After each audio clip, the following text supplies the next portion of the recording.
Sorry about that. Good morning, Mr. Chair. Thank you very much for having me. And thank Secretary General Mr. Taylor for his presentation this morning, which dovetails into our session on Are Most Barbadians Truly Connected to the Internet? Strategies for Reaching the Unplugged and Unaware.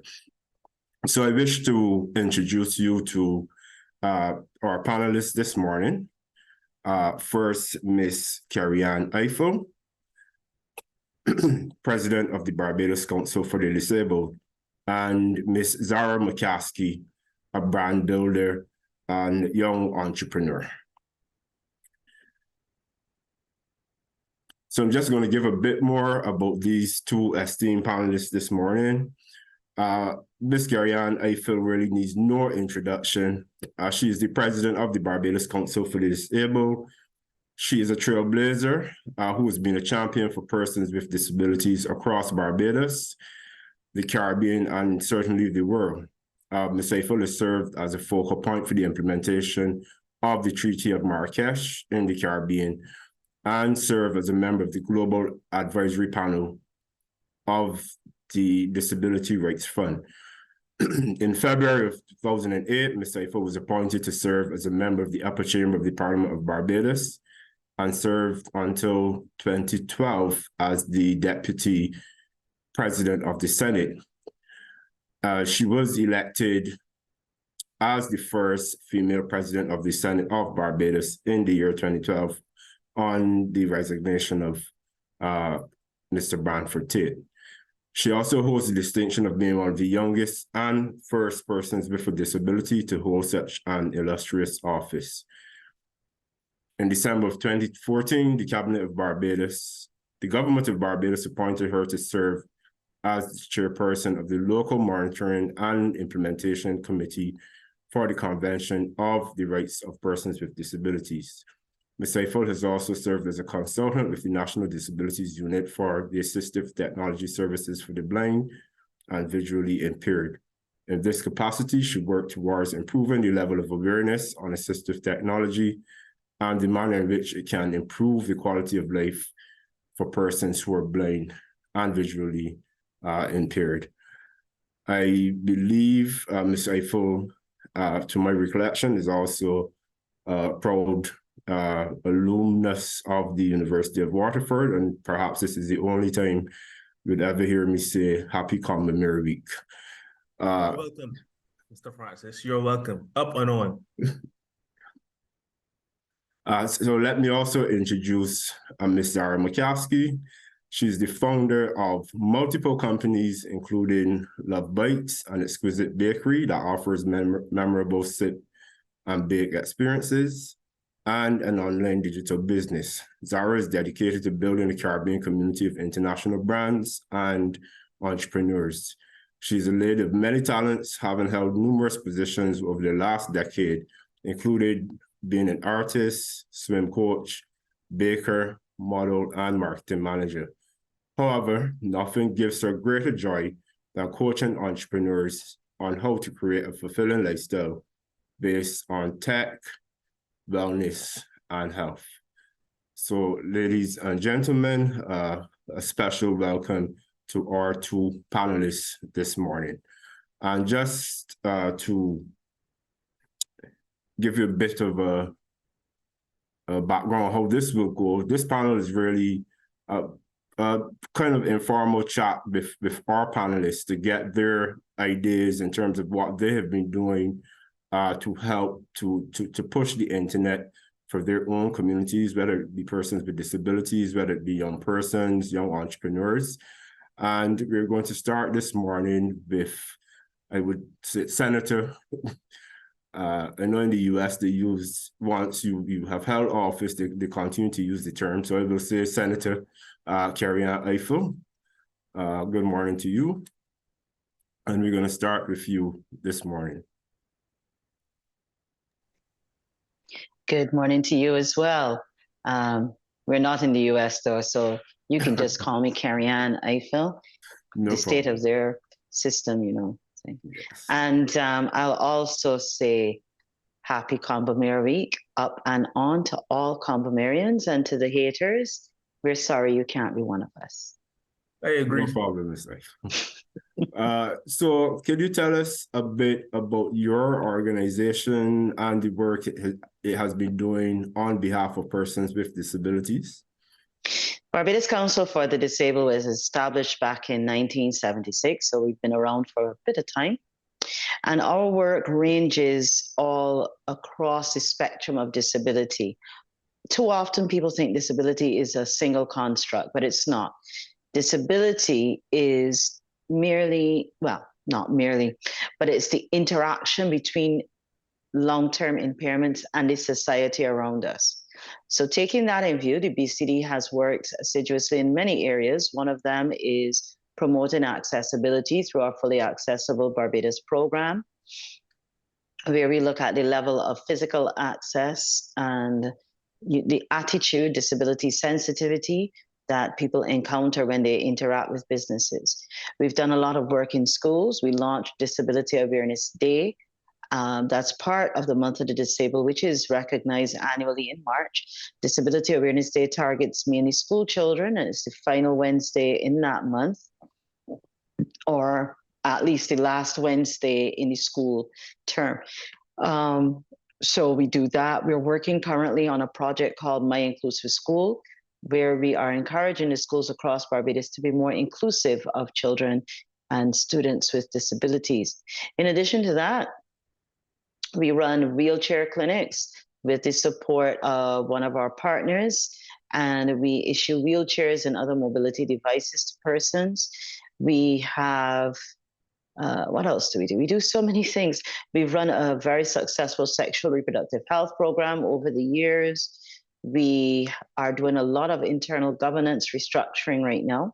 And in so doing, we are encouraging our member organizations. There are a number of organizations under our umbrella. There are about 20 of them. We just had our annual general meeting last Saturday, and we're helping them to help restructure in order to cope with the ongoing.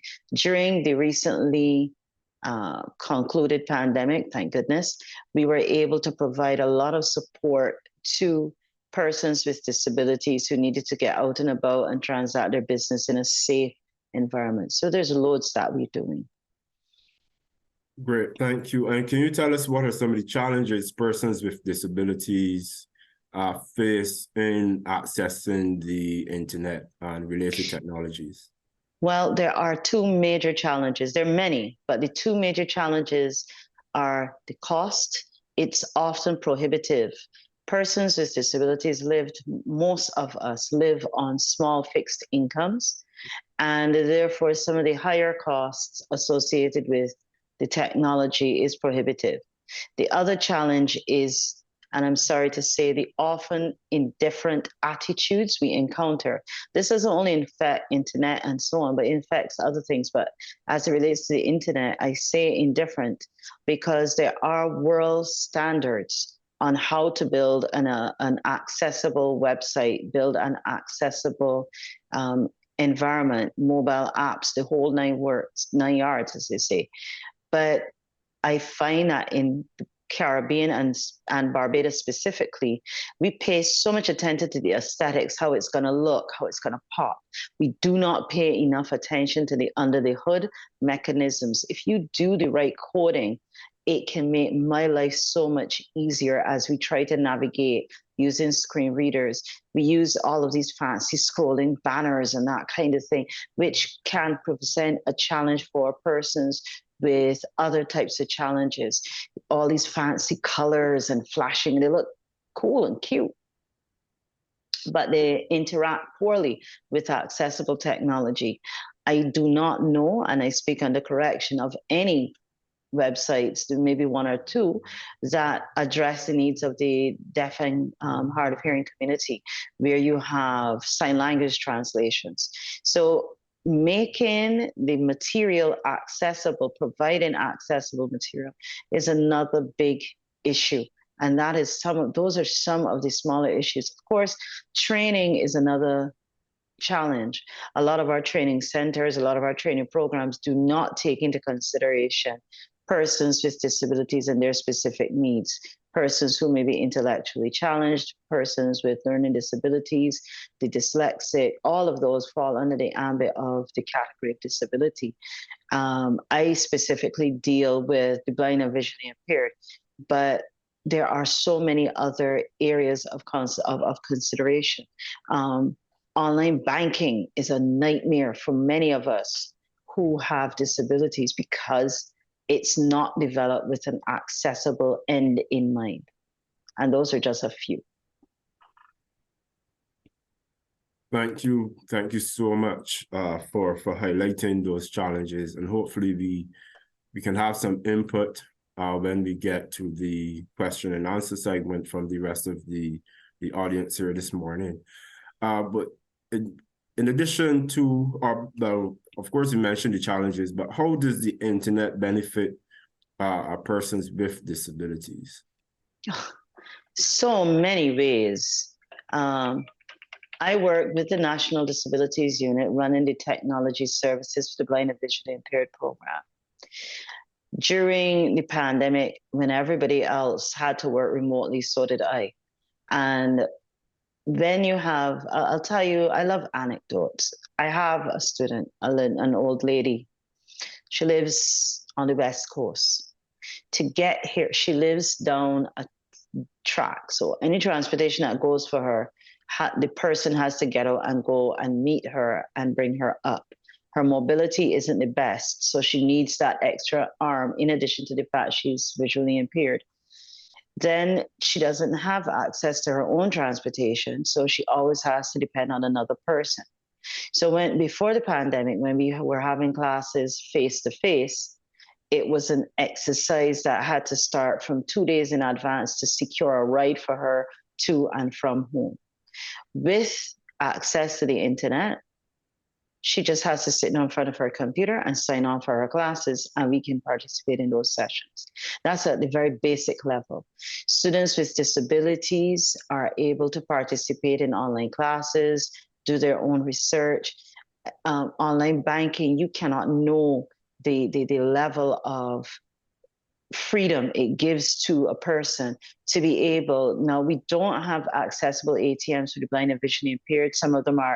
Most of them are the wrong height for people in wheelchairs, but you can sit at home and do your own business. You can learn a new skill. I'll tell you another anecdote. I have a friend, she lives alone, she's totally blind. She was very lonely. And giving her a computer and giving her access to online games has opened her up to a world of new people, new pursuits. She's expanded in so many ways. She now pays her own bills online. She now talks to people all over the world, and she's not quite so lonely anymore. It is a means by which we can be a part of society. We don't have, if the government is hosting town hall meetings in an otherwise inaccessible location, or if you're having a meeting that it would take me hours to find transportation to get there, if there is a talent show or something, the internet gives me access to all of those environments without a challenge. But again, it's all about affordability, accessibility, and inclusion. Because if you don't build those things in, then we're still going to be unaware and very much unplugged from it. Thank you so much. And you mentioned some of the challenges, you mentioned some of the benefits. Are there any specific policy recommendations that you can think of or that your organization wants to push for as it relates to increasing internet uptake and accessibility for persons with disabilities? Oh, most certainly. People with disabilities have the same rights as anybody else. So my first recommendation would be that we start to regulate how persons with disabilities can actually, have access to information. The deaf community a video relay service. That is a policy I'd love to see implemented. Access to the internet now makes that a lot more affordable, a lot less stressful. In the past, you had to have fancy TTY machines. Now a computer and good internet access can give the deaf community back their dignity and their privacy. In addition to that, I'd love to see a policy where website designers, mobile app creators are held to a standard of accessibility so that we too can safely and easily navigate these tools independently. I'd love to see programs that are put in place to increase the levels of training that persons with disabilities can uptake, so that they're provided in accessible locations, in accessible formats, with material that is tailored to them, easy read for the intellectually challenged, and all of the other things. And one of the biggest issues I have too remains access to the news. News and current affairs for persons with disabilities is not as readily available. we at the Barbados Council for the Disabled would love to encourage the news providers to look at their level of accessibility in the various tools and platforms that they provide. These are just some of the policies we'd love to see implemented. Thank you, KerryAnn, very much for informing us this morning about some of the challenges you've been having within the community, and certainly some of the ways in which things can be improved. Could you give us, on a personal level, could you tell us a bit more about your work with assistive technologies? Certainly. The National Disabilities Unit has been running a program, Technology Services for the Blind and Visually Impaired, for the past 13 years. Through the project, we do a variety of training programs, including the Microsoft Office Suite, Internet navigation. We do work with the Irving Wilson School, their visually impaired unit, where we go in once a week and work with the students directly to train them with the use of technology. We are promoting, what else do we do? We also advise persons on how to make their work more accessible. We also support students who are visually impaired in the mainstream as well, to give them and their teachers access to information. So as recent as yesterday, I was working with a 5th form student on using Microsoft Excel to complete his school-based assessment. So those are some of the things that we work on here. We support students at the University of the West Indies as well, who are visually impaired, to access their classroom and their platforms and their various information. Thank you very much. So what we're going to do, we're going to go to our next panelist, Zahra McCaskie, and then we're going to take a round of questions. I see some comments already in the chat. We'll open the floor after the second presentation. I'm sure following Ms. Ifill's presentation this morning discussion this morning, that there's some questions and there's some comments as well for her. So Ms. McCaskie. Stop here.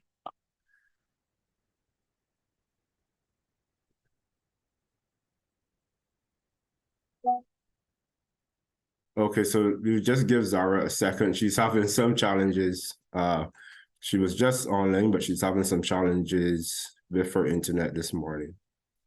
Perhaps in the interim, we can take a question or two. Any questions for Ms. Ifill? Sure, go ahead, Dr. Ward. Thank you very much, Ms. Ifill, for sharing that information. I have one question for you. And this is coming from both an Internet Society standpoint and a general standpoint. Do you think providing whether it be sessions, workshops, trainings for developers of websites or the web tools that you use that provide a challenge for you would be helpful. I say that because yes, at the organizational level, it may not be immediately clear to business owners or operators. When you say, for example, alternative text, when you say that to them, they may have absolutely no clue what you are referring to. So do you think having sessions with the developers who are building these tools or who will be enlisted by a company to build these tools will be helpful in alleviating some of your issues? Thank you. Yes, most definitely. Because as you said, alt texting, creating accessible Word documents, making accessible fillable PDFs, those kinds of things. Everybody doesn't know how to do it. We know how to open Word. Let's be honest. Most end users don't get into the technical side of things. You create, I still get a form, and it's a Word form, and it's not, and it's just a typed up. It's just a visual form. It is not accessible to, it's not the most accessible. So I have dashes written in, which I have to then delete, stuff like that. Those are some of the things. Creating all of those things, how to do it, how to build mobile apps that are accessible. I still cringe whenever I have to download an app that is built in Barbados and the Caribbean for the most part, because 90% of them are very, very challenging to access. There's improvement, tremendous improvement in some, but many of them are still too inaccessible. So the short answer to your question is yes. I think that would be fantastic. Sorry, Mr. Taylor, I think you have some comments in the chat. Would you like to speak to the CTO's work in terms of promoting access to the internet for persons with disabilities? Yeah, sure. I've shared the link, and we have our own. In fact, just last week we concluded the C2 ICT Week, which is an annual event that we have. We move it around, and this year was hosted in Barbados. And the last day we had a workshop for persons with disabilities, and we focus on the hearing impaired, visually impaired, and the persons with mobility challenges. And we brought in some facilitators from Trinidad and Tobago, and this is something that we've been doing as a long-standing feature of the C2 ICT Week. We also participate, we run a program called CVAS, Caribbean Video Assistance Service, which allows you, if you're hearing impaired, to call into a service and then access a third-party service. And it could be ordering food, it could be applying for insurance, whatever the participating company is, it allows you to call into the service and then for you to sign to the operator, and the operator then conveys the message to you. So it just opens up more channels. We're also active in the Accessible Americas, which is a wider regional initiative to ensure that there's accessibility for the online services that are being launched, in particular public services, but also private sector, as KerryAnn pointed out, in terms of banking and all of that. So while I was with MIS, I remember there was an effort to try to make sure that government services are accessible. And even for the digital identity, there was a representative from the disabled community that spoke about the need to have it accessible. I don't know how accessible it is. I don't have one myself, having applied, but there's a growing recognition. As KerryAnn pointed out, there's improvement, but we still have a long way to go. Thank you. Thank you. And I don't know if before we move to Zahra, who's back with us, Jolie, I see you mentioned that the Internet Society has an active accessibility standing group. Do you want to tell us more about that and how, for example, the Barbados Council for the Disabled can get involved in that group.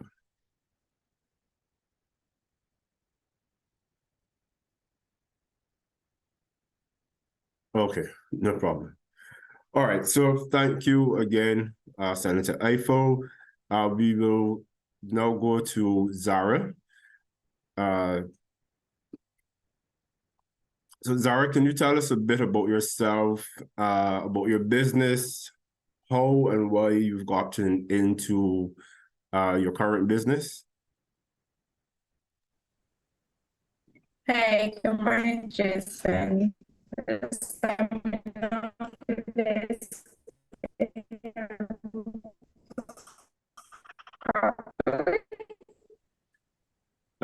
so I think you have this. Morning. Yeah, so you probably might need to keep off your video, but we're hearing you a bit better now. Right, so you can hear me now then. Yes, a bit clearer. Okay, so I help persons how to build an international online brand as well as a business. So because the internet is pretty new to a lot of persons, I do that groundwork of introducing the online brand, the online business to persons, yeah? So that is my main focus for the business. I have created a step-by-step guide where 1,000 persons have already, learned how to build an online brand, how to learn presence, looking to make money online, exactly how to do it. They want to know the ins and outs, the details, because people may not have that digital know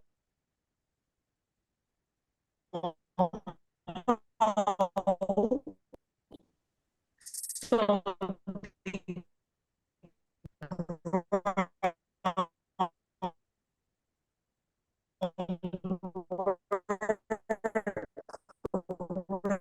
really is what my business focuses on. I go through all the details, exactly how to do everything. Great, thank you. I think we're still having a bit of an internet challenge. That's just a rundown.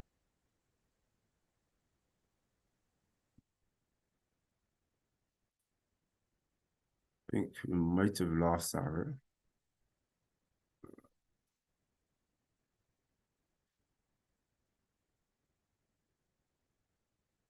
All right, so well, I guess it's interesting. We're having a ISOC IGF this week, so we see that there's perhaps some issues here with connectivity, and we probably have to look at where she's located and maybe advocate for better service in that area. So she has mentioned her aim is to get persons online in terms of, building the business, building the brand. And what we're really looking at with her presentation is, how do we convince persons that the traditional brick and mortar business, that they don't always need to go that route to be able to make money?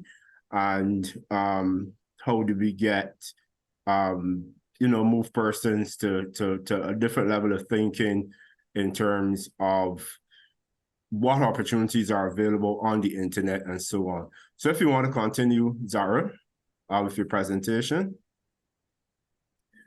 Hey, yes, just a minute. Y'all can hear me clearly now. Yes. Perfect. Yes, we can. Right, so I back up and running. You were asking me a question just now, or you? Sure. Yeah, so anything when you dropped off, it was specific? just, yeah, sorry. When you dropped off, I was just giving a bit of background as to the focus of your inclusion and presentation this morning. What challenges have you had in terms of convincing persons like myself who have a bit of gray hair and so on these days, you know, that the internet is a place of opportunities or space of opportunities, that you don't need to have a traditional brick and mortar space to be able to make money, and that you can market and your skills online and so on and make money off of those things. How have you been able to convince younger people and I guess a bit older persons like myself? If I'm being honest, I have not done much convincing. Okay. I have done a lot of information sharing because it's not a matter of convincing persons, it's just a lack of information. And that is the reason why persons may be hesitant about making money online, because you have certain challenges and issues that persons may be thinking about. So for instance, tech issues, some people may not have the know-how as to how to make a payment online, or how does it even work? Like, how can I go online, click a button, and my payment is made? How does that work? Because if you're coming from a background of always using cash, always going to make a payment physically, it's going to be hard to let go and just know, like, yo, your payment has just been made just because you have clicked a button.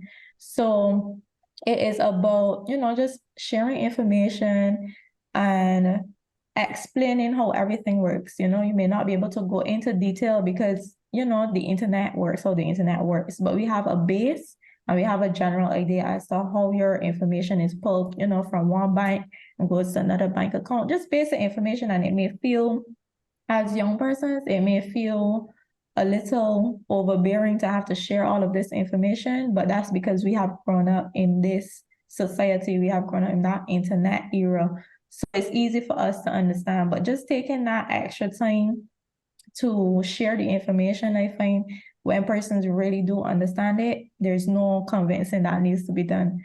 So that is the main focus of my business, and that's exactly why I focus on sharing that information. So people just know, look, you just don't have the information or the know-how as to how to make money online, but it doesn't mean that you can't make money online. So that's one thing for sure. Payment security. When it comes to legal and tax, they also have questions on that. And I focus on giving that information, legally. Yes, you need your advisors, and you need an accountant as well. So some information I am not able to give, and they understand that, because just as we are in a physical space, having a physical business, there are still people who need to be involved. So technology does not mean the human resources need to be cut out altogether. We need to work along with human resources as well, but the internet really gives us that efficiency, that speed, that flexibility to work from anywhere. And that's exactly how I push and share that information, just to make it make sense to some persons. And how have you, as a young person, been able to benefit from, business opportunities online, or taking your businesses and your ideas online? So this is where I will take you guys back, just to take you on a little journey. I have had a bakery from the time I was 13. I have had this bakery for 10 years now. And running a bakery is labor intensive. I'm really good with digital marketing. I'm a very good artist. I have a very good business mind. So even though I enjoyed baking, I also love to do branding. I love to get my brand out to persons. I like to, be pretty, everything looking nice and everything. So when it came to promoting my business, it was a real challenge for me. Before I recognized that I can actually make the money online, I could get efficient processes online using, whether that be applications, websites, anything that made my life easier, I started to delve into, I started to do research on, and that's exactly why research, why the internet was like this great thing for my business, because I was able to do research. I was able to see how other people have done things in their business. I was able to learn from other persons. I learned how to bake using the internet. I use YouTube. So there's so many things that you can learn online, and you could easily switch that up, create a business off of what you have already learned. So I look at it as a library. I look at it as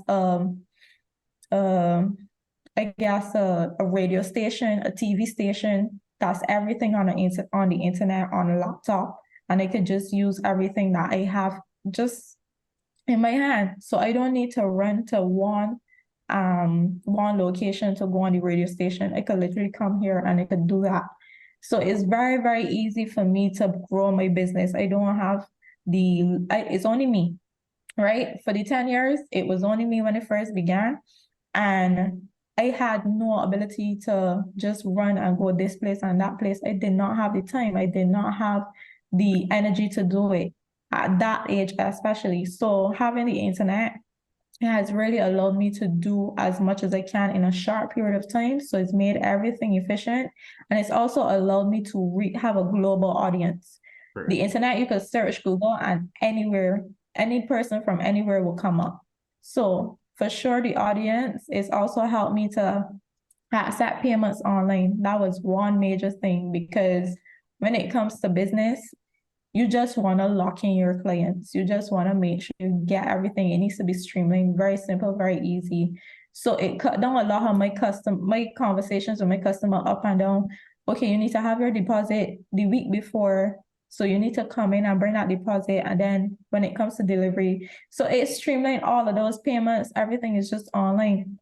But again, I have some persons, as we are in 2023, I have some persons who are comfortable with cash, and I have persons who are comfortable with online payments. And it's just about, sharing that knowledge and letting persons get up to date so that I can be efficient in business. Right.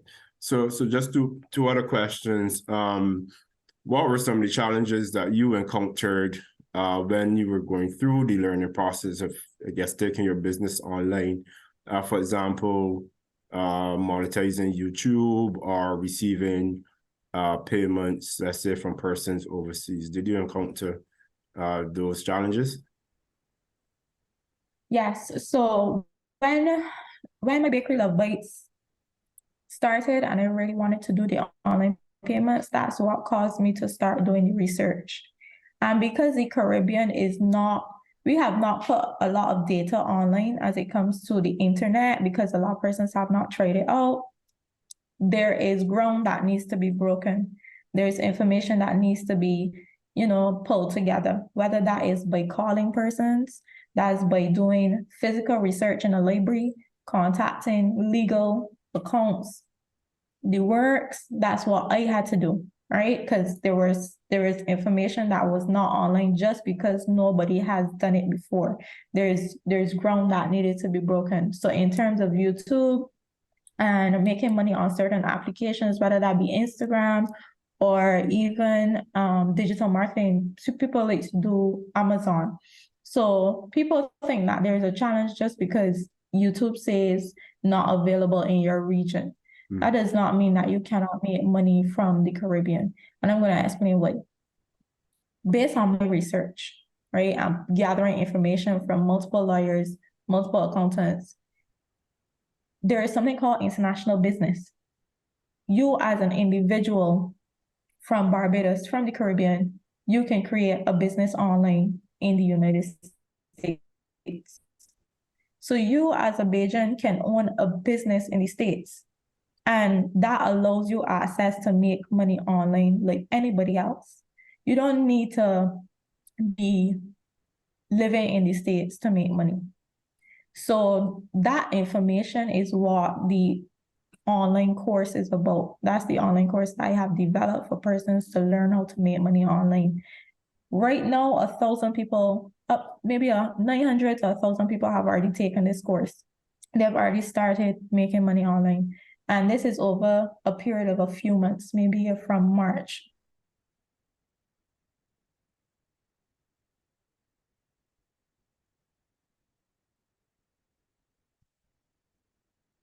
So there's Zahra. Okay, I think we lost Zahra for a bit. I see a number of questions in the chat until Zahra is able to connect with us. Does anyone have any particular questions or comments based on what Zahra has said in terms of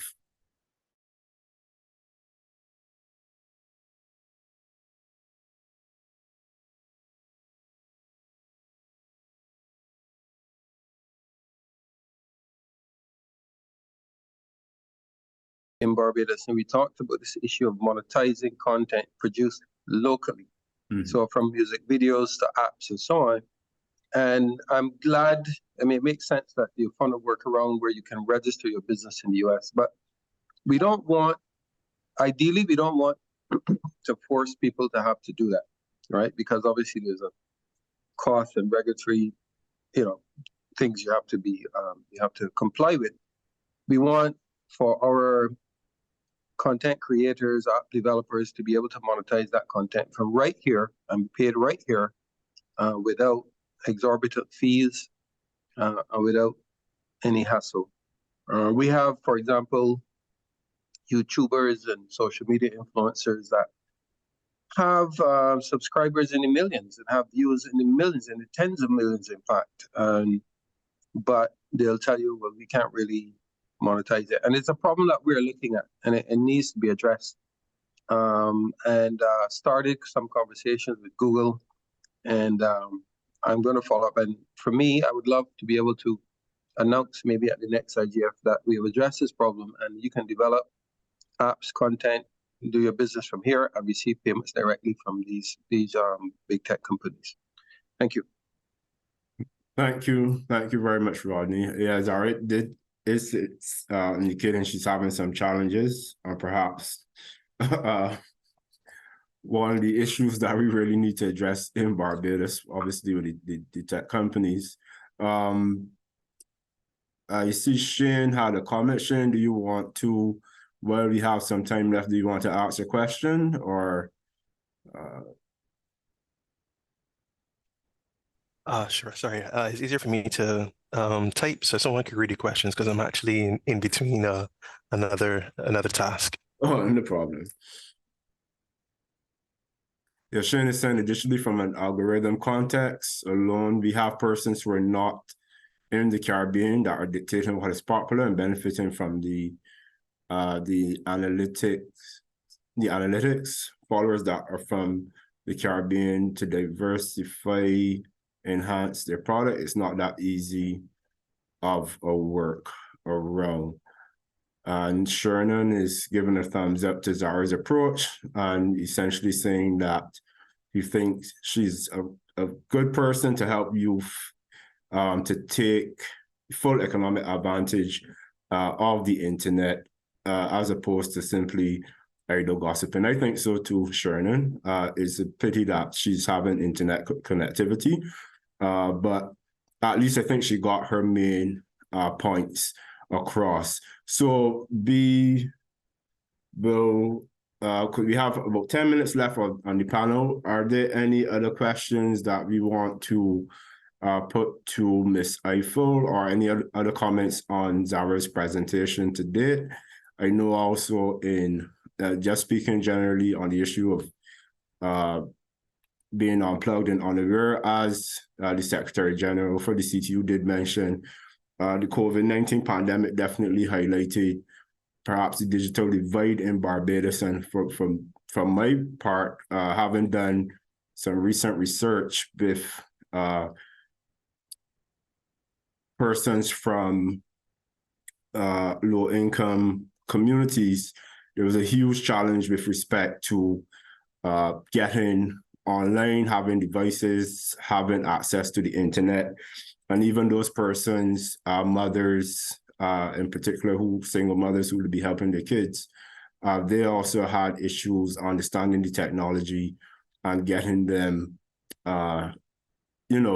online to be connected to Google Classroom and so on. So it's wanting to have the devices perhaps, but being able to understand, how to connect, how to use those devices for for learning purposes and for educational purposes is another problem. So I just wanted to throw that out there in the last 5 to 10 minutes. So the floor is open for any other comments, particularly on the topic of reaching the unaware and unplugged. And certainly as well, I think one of the things coming out of this morning's session is how do we work more with the persons, communities, for example, persons with disabilities. How can the Internet Society help to champion greater accessibility with them? And how do we get young people to monetize, not just younger people, but older persons too, as we move towards trying to diversify our economy? How do we get persons connected and making money off of the internet? So the floor is open for the next 5 to 10 minutes before we wrap up the panel.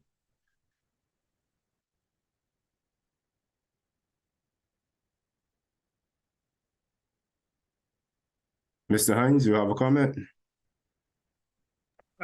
Yeah, thanks. No, I was saying that just being one that's been trying to use the internet space for a range of monetary and developmental activities. It's one of the things in the Caribbean is that I don't want to use the word content, but we are primarily end users. So we use Facebook, we use Instagram, we use all those tools very effectively. And more you're seeing little interest on what's going on under the hood. I remember the first time some of us went to our first ICANN meeting, and it's a whole new world in terms of how they, at a policy level, at an engineering level, how the internet is treated and how the internet is managed. And we don't play enough of a part to our benefit. And so really the education probably needs to be more coordinated. It probably needs to be more orientation, more wider range of conversations to begin to explain to people exactly what the young lady was saying, and even going further, to really begin to operate under the hood. It's just that, you know, there's a part of the internet space that I gotta tell you, we simply don't play a part in. And it is critical that we should, just because of the direction the internet is taking in terms of management and content and data and you know, even with the ascension of AI, there are parts that we are not playing. And I think it's the groups that we have, whether it's the ISOC chapters or whether it's the CTU or whether the IT associations. I think we gotta find a way to really direct that education and try to convince people as much as possible that we simply have to do more. And we simply gotta reach out and really get under the bonnet or get under the hood and begin to apply ourselves in that area for our long-term benefit. Thank you, Chair. No problem. Thank you for that comment as well, Lance. And the other Mr. Hines, before Way. Sure. Thank you so much for one Hines to the other. I really loved the part where KerryAnn was talking about some of the new opportunities that maybe the pandemic related internet access and so on opened up for the disabled community.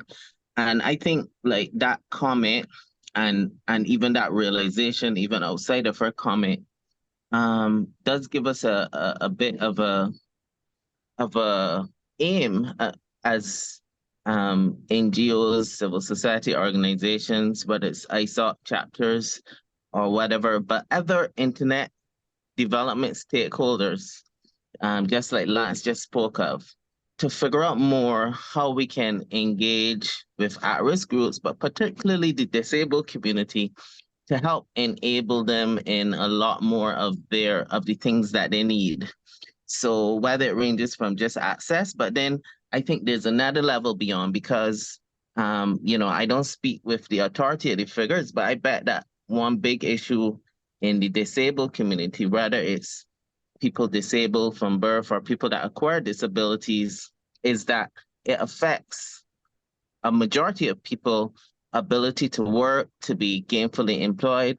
Lots of people are probably getting some sort of a disability allowance or otherwise relying on their family. But then the computer and the internet and online jobs and where our industries are going, I think it opens opportunity for people who have disabilities to have employment even outside of our shores, but while being physically resident in our shores.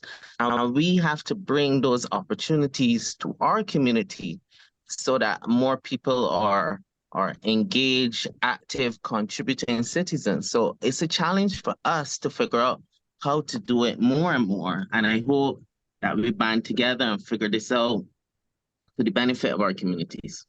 Thank you so much. Thank you very much, Jason. I will give the last word to KerryAnn. Is there any other are there any other comments, KerryAnn? Is there any way in which you think that the Internet Society can partner with you, that the CTU or the Internet Society global chapter can partner with you to advance solutions to some of the challenges you raised this morning? I definitely think so. In the disabilities movement, there's a phrase, nothing about us without us. Mm-hmm. And I would love to encourage you to adopt that approach when we are having all of these discussions, that we invite persons with disabilities. I couldn't design an app to save my life. I have never developed my own website, not beyond the very basic things. But I can tell you what won't work. I can tell you what doesn't. I can tell you, just as I believe it was Mr. Hines with a white note, I was saying there's a lot that needs to be done under the hood to get things more evenly sorted. And this applies to persons with disabilities. So we would love an opportunity to engage with you, to speak, to discuss, in order to really bridge this digital divide. But first, I'm happy to say at least we acknowledge that there is a divide, and the divide is even wider when it comes to persons with disabilities, mainly because people think of us after. They don't have the conversations with us. They do the talking for us. Speak with us, work with us, and together we can get it where we need it to be.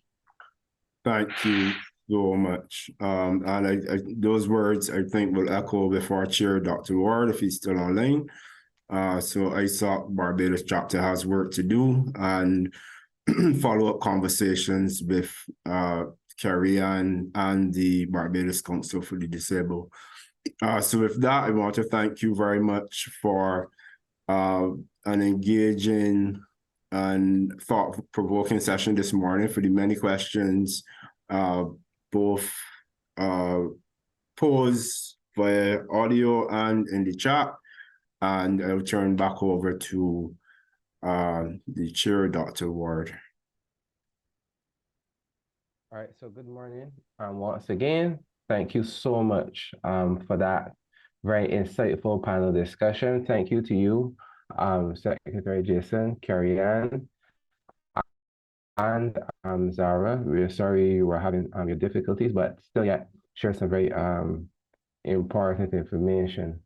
And just to respond to what Jason said very clearly, KerryAnn, we've definitely heard you. And as one of the suggestions that I made in terms of creating a space where developers are trained, thought, or at least made aware of some of these challenges that you are facing as it relates to accessibility of systems, I think will be a very good start. So what we're going to do now, we're going to take a 10-minute break. We'll be back at 10:30, and then we'll have our next panel discussion, which will look at how technology affects climate studies, early warning systems, and how it can be used in this time of climate crisis. So we'll be back with you in just 10 minutes. Ashamar, Yes, Ashamar, excuse me, before you go, I just wanted to say that a couple of years ago, the University of Guyana did an experiment where they wanted to teach their developers to specifically code their websites and other tools for the differently able. So what I can do is find out where that got to, and I'd be happy to share that information when I find out. Because I'm not sure where it is now, but it may be something to have you, don't recreate the wheel from the beginning, because there may be something that you can use. I just wanted to add that. No problem. Thank you so much for that, Lance. And indeed, yes, as a region, we should encourage sharing and open sharing of information. So if there is something that you know of that has been done, tried, and perhaps we could do it the same way, a different way, add on something. But yes, definitely. So I look forward to that from you, Lance. So we'll take a 10-minute break and we'll be back at 10:30. So see you in a bit.